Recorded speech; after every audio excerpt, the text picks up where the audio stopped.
Donald Trump held one of his big final rallies at Madison Square Garden, and ahead of it, a lot of people were being super hyperbolic, saying it's gonna be like the Nazi rallies, it's gonna be really racist and everything. And oh boy, do they look stupid now. I'm kidding. Let's roll the first clip. It is absolutely wild times. It really, really is. And, there's a lot going on. Like, I don't know if you guys know this, but there's literally a floating island of garbage in the middle of the ocean right now. Yeah. I think it's called Puerto Rico. Okay. All right. Okay. We're getting there. Okay, so that's a good starting off point. So that is comedian and podcaster Tony Hinchcliffe, who's telling a joke there. It is technically a joke. He's an actual comedian. Lots of right-wingers will say a crazy thing that they totally believe, and if the backlash is too much, they then retroactively declare that it was a joke against all evidence. He is a joker, a jokester. He does roast comedy, and so that is a joke. Now, there's been a lot of pushback against it, because the thing about it is, a lot of people love to argue about whether something was a joke or not. I don't think that's the most interesting argument to have. I think far more interesting to say, out of the universe of jokes that one could tell, you chose that one. A storm is tearing up the digital media industry. Only our audience can save us in these difficult times. Help us reach our goal of 100,000 new members at tyt.com/team. It is a joke that you chose, that you presumably thought would have a good reception at this rally, and it at least kind of did. I'm not saying it was uproarious applause or laughter in the crowd, but they didn't seem to hate it. And it was certainly on brand for the rest of the event. And so a lot of the discussion about this is gonna focus on that joke. To be very clear, there was a lot of that type of stuff going on. But we're gonna give our reaction to it, including professional comedian Francesca Fiorentini. I do wanna just acknowledge first, a lot of Republicans are coming out against this joke.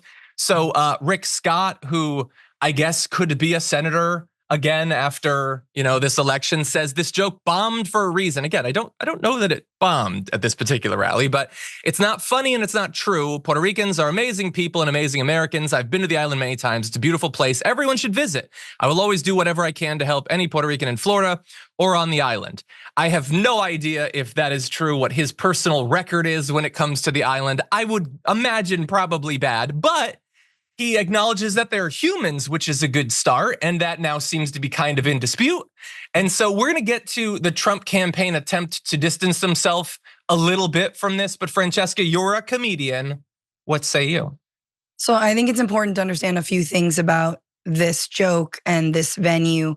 Number one, Tony Hinchcliffe is a Joe Rogan extended universe comic who owes his success to being on Joe Rogan and being part of, again, the edgelord bros who are anti-woke. And there is a massive backlash in stand-up comedy honestly, against more women, people of color, and queer people being part of stand-up comedy, and also against the large movement in our culture more broadly that says, hey, we should respect all people. And when you punch down, it's not actually funny, it's not creative, it's old, it's hacky. You sound like a comic from the 30s doing blackface and making jokes about their wife. That's really what you sound like. And there is a resurgent appetite for those kinds of jokes. So let's just say that. I will say that this joke would also get the same amount of groans in a club. Tony is a club comic. You get a lot of club comics who will do this kind of lowest common denominator BS, bad jokes. It probably would have gotten the same amount of groans. The difference is this is a political rally for a presidential candidate. And so it's all fine and funny and good if it's at a comedy club. If it's a comics for Trump night, perfectly normal, fine. It's racist, it's on brand, go. The problem is it's followed up by Stephen Miller, who says things like, we're going to purge this country. We're going to get rid of the thugs. We're going to get rid of the illegals. We're going to do mass roundups.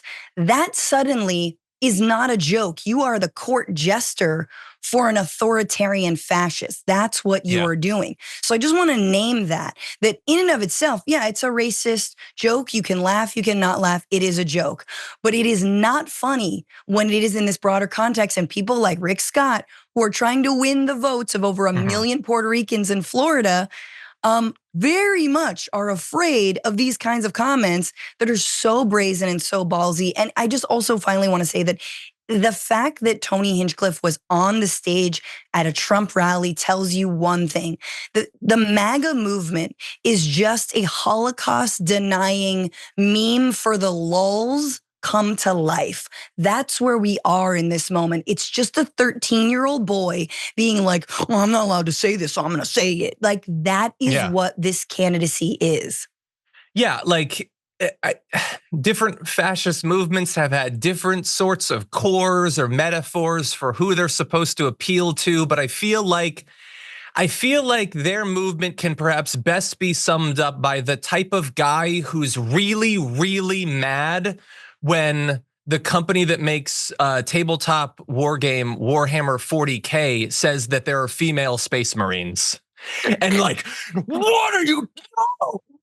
Oh, that's who they are. Oh, by the way, in the 80s, there were female space marines. I only point that out because it really bothers these guys. But anyway, yeah, it's this knee jerk, just make me the best again. I just want to be automatically the best. There shouldn't be other people.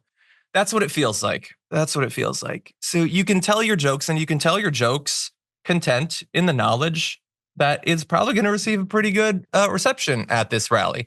In the same way that you being brought there is because they think you're going to have a pretty good reception at this rally. Donald Trump, whatever else you can say about him, he seems to understand his base. And I'm not saying that his base is primarily motivated by racism, homophobia, transphobia, and misogyny. I'm just saying Trump is campaigning as if he thinks that's what motivates them. 100%. There's a reason they're putting money. No, they're not putting more money into any ad than the transphobic ones. They seem to think that's what motivates it. They're not doing inflation and tax policy ads. I think the Trump base would care about that. They don't seem to think that. That's all. You're 100% right. But John, it's us. It's the left that's been accusing Donald Trump of being fascistic and racist. He's not racist. He just books all of the top racist comedians in the country to do their lowest hanging fruit racist jokes. Yeah. But they're jokes followed up by real plans to deport massive amounts of people.